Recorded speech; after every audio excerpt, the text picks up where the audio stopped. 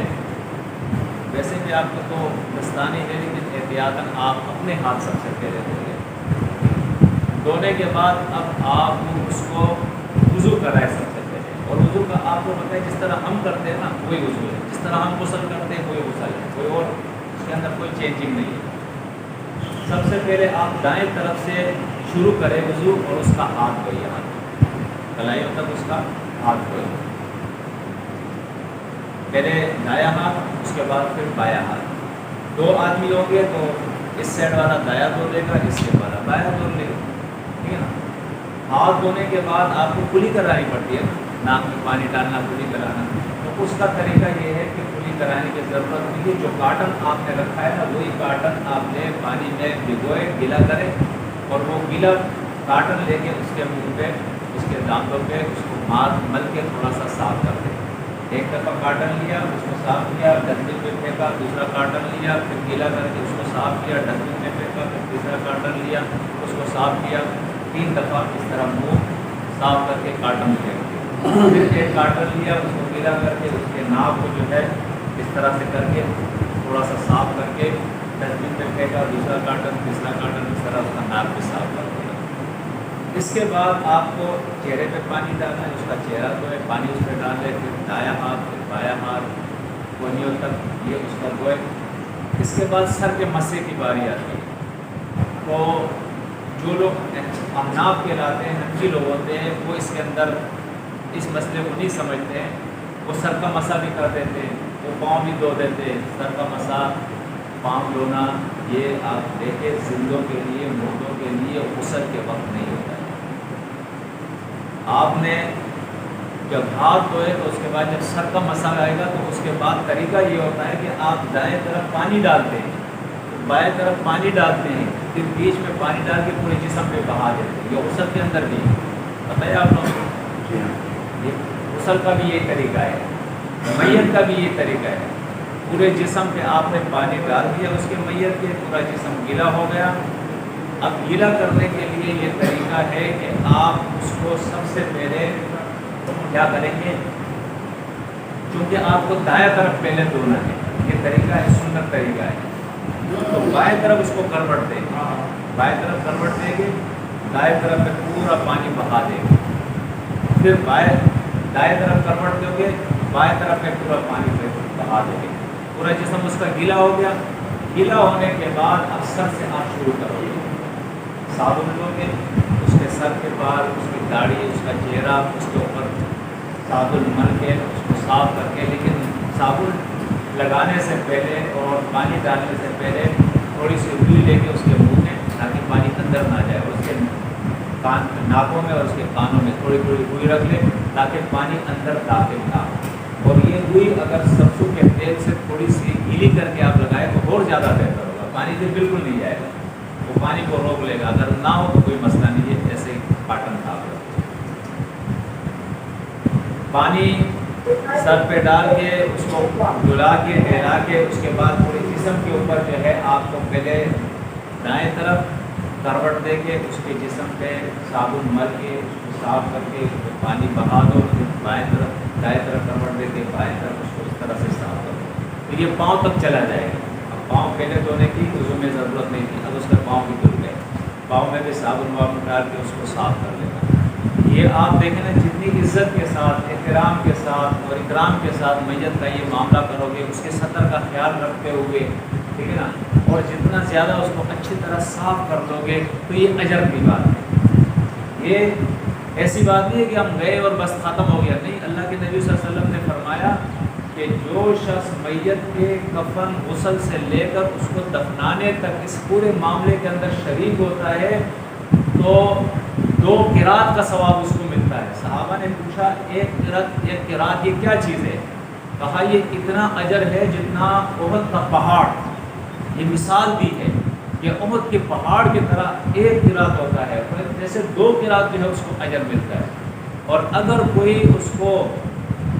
اس کے جنازے تک شریک ہوتا ہے، اس کو دفنانے کے لیے قبرستان نہیں جاتا ہے، تو اس کو صرف ایک قرات ثواب ملتا ہے، ایک سے وہ محروم ہو جاتا ہے، ٹھیک ہے نا؟ تو یہ چیزیں لازمی بھی ہے۔ دیکھیں آج اگر کسی کی میت ہو گئی اور اس میں نہیں جاتا ہوں، اس کو میں غسل نہیں دے رہا ہوں، اس کے کفن کا بندوبست نہیں کر رہا ہوں، اس کو دفنانے کا، اس کی قبر کا، کل میری بھی تو میت ہو سکتی ہے، میرے رشتہ دار کی بھی تو ہو سکتی ہے۔ کتنے ساتھی میں نے ایسے دیکھے، یقین جانا،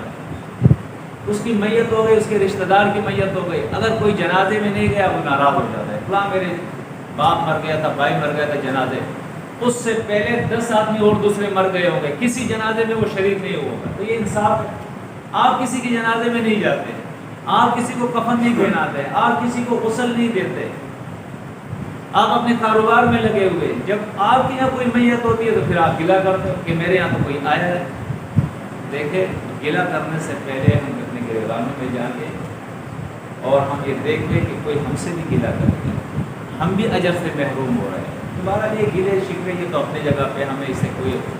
لینا دینا نہیں ہے، ہمیں تو اللہ سے اجر چاہیے۔ تو اس اجر کو حاصل کرنے کے لیے اور سسٹم کو چلانے کے لیے ضروری ہے کہ جس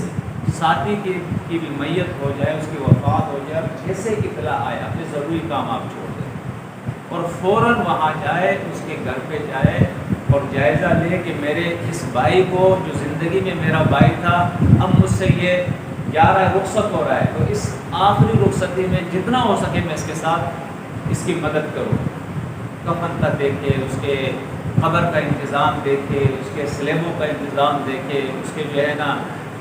جو رشتہ دار ہیں جو ان کے پیچھے رہ گئے ہیں ان کے کھانے پینے کا انتظام دیکھے، ایسا نہ ہو کہ وہ بیچارے جو ہے نا بھوکے رہے، غم کے اندر ہے، ان کو کھلانے پلانے کا انتظام ہے۔ یہ ساری چیزیں اس کا جو ہے ہم جائیں اور اس کا جائزہ لیں، اس کو وہاں اس کے مدد کریں ان لوگوں کی۔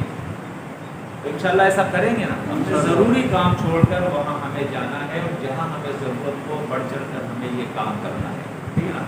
تو اس طرح آپ نے اس میت کو غسل دی، وہ تیار ہو گیا۔ اچھا، اس میں پانی میں بیرے کے پتے ڈالنا یا کافور ڈالنا، تو یہ چیزیں بھی سنت سے ثابت ہے، احادیث سے ثابت ہے، اگر ہو تو ٹھیک ہے، نہ ہو تو کوئی ضروری نہیں، بغیر اس کے بھی ہو سکتا ہے۔ اب آپ اس کو کفن پہنا رہے ہیں، کفن پہنانے سے پہلے جس تختے پہ وہ پڑا ہوا ہے اس تختے کے اوپر وہ جو کپڑا اس پہ آپ نے ڈالا ہے، اگر وہ گیلا ہو گیا تو وہ کپڑا آپ ہٹا دیں اور اس کی جگہ پہلے ایک اوپر سے کپڑا ایسے ڈالیں